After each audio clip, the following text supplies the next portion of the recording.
শান্ত লিটনদের চোখে জিম্বাবুয়ে যেন একটি শক্তিশালী অস্ট্রেলিয়া। আসুন জেনে নেই বিস্তারিত।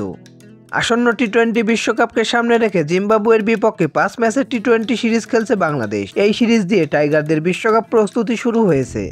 তবে ঘরের মাঠে শান্ত লিটনদের ব্যাটিং দেখে মনে হচ্ছে বিশ্বকাপ প্রস্তুতি নয়, জিম্বাবুয়ের বিপক্ষে সিরিজ জেতাটাই তাদের মূল লক্ষ্য। ফলে তাদের চোখে জিম্বাবুয়ে যেন একটি শক্তিশালী মাইটি অস্ট্রেলিয়া।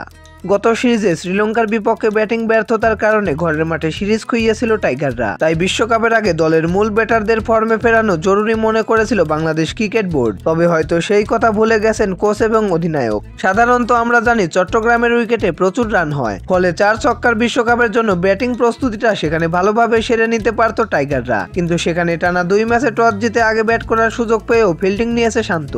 আগে ব্যাটিং করে যেখানে বিশ্বকাপের মতো বড় টুর্নামেন্টে পাওয়ার প্লেতে দ্রুত রান তোলার অভ্যাস করে নিতেই পারত বাংলাদেশ। তবে জিম্বাবুয়ের বিপক্ষে দ্বিতীয় ইনিংসে টাইগারদের ব্যাটিং স্ট্রাইক রেট নিয়েও রয়েছে প্রশ্ন। প্রথম ম্যাচে 125 রানের লক্ষ্যে ব্যাটিংয়ে নেমে পাওয়ার প্লেতে 1 উইকেট হারিয়ে 35 রান তুলতে পারে বাংলাদেশ। দ্বিতীয় ম্যাচে শুধু তৌহিদ হৃদয় 148 এবং মাহমুদুল্লাহ রিয়াদ 162.50 টি-20 মেজাজে ব্যাট করেছিলেন। অন্যদিকে ব্যাট হাতে শুরুটা ভালো করলেও 92 স্ট্রাইক রেটে 25 বলে 23 রান করে আউট হন লিটন। 94.73 স্ট্রাইক রেটে ব্যাট করে 19 বলে 18 রান করেন তামিম। 15 বলে 16 রান করেন শান্ত।